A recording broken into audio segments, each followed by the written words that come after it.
Salam semua, saya akan react episod terakhir Berbagi Suami. Episod terakhir, so jom kita tonton. Ica tu tak berdosa pun sayang. Yang berdosa tu you dengan Allah.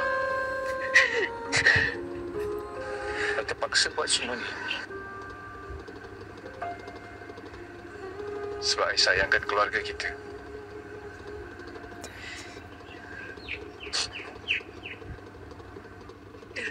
Tolong, ay. Tolong. Tolong lepaskan. Tolong, bukan. Oh ampun. Ingat tolong lepaskan.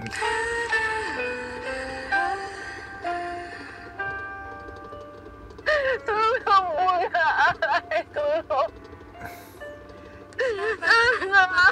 Kemenangan untuk lelaki ke ni? Kau ke hidupku, pedulikan kata-kata menghalangku.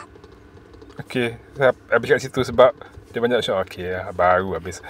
Dia banyak shot panning kamera gitu. Lepas tu kemenangan untuk suami lah. First time tengok cerita bini nombor 2 menang, bini nombor 1 kalah. Punca si suami. Jangan dibiasakan cerita sebegini. Saya tahu ramai para wanita, para isteri yang tak boleh tengok scene macam ni. Scene ingatkan Elizad Siti Elizad tu sebagai isteri pertama. Ingat dia nak suami dia lepaskan dia, tapi dia nak dia kata dia bersalah. Pohon kemaafan. Tapi memang tak tengok langsung cerita ni. Ramai tak tengok kot.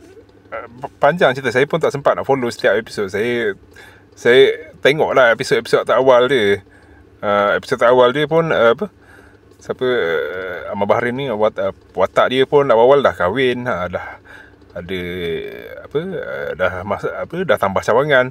Tapi bila tengok watak isteri kedua ni, saya tengok macam bukanlah si suami tu nak kahwin macam gatal nak tambah cawangan, tapi sebab nak tolong, macam nak tolong tu lah, tolong bini nombor 2 ni. Ada sesuatu lah bila saya tengok.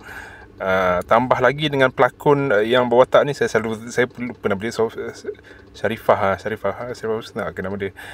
Dia ni memang kalau watak dia berlakon komedi boleh, dia berlakon watak serius yang macam ada something, macam ada macam melalui satu tekanan, melalui satu hidup yang penuh pancaroba. Dia pun ada style macam tu. Secara tak sedar suami tu yang punca, isteri tak cium bau syurga. Kalau dia kalau dia tak madu kot, takkan bela, mesti semua dia tak akan jadi. Sabar manusia kan ada batasnya. Kau yang punca kahwin lain, lepas tu lebihkan bini nombor 2. Aku pun meroyan. Bini nombor 2 pula nak buat lembut, nyampah aku. Laki semua sama. Kan dah cakap, ada komen yang tak boleh terima scene macam ni. Setuju, kenapa je? Kan cerita macam ni macam menyokong pula penyondol. Cannot lah. Dia kahwin pun dia tetap terima Ica tu bukan anak dia. Dia lagi sakit hati. Awal-awal tengok Siti Elizad menangis tu. Kalau watak lain ke, kalau dalam dunia sebenar memang minta cerai lah. Bella tak salah. Danny lah mengada kahwin lain. Dah tu tak jaga perasaan Bella. Aisyah pula sok lembut. Geram menengoknya. Korang pasal tak dialog ni salah? Lain kali buat skrip betul-betul, baca betul-betul, jangan sampai salah. Dialog dia yang berdosa tu you.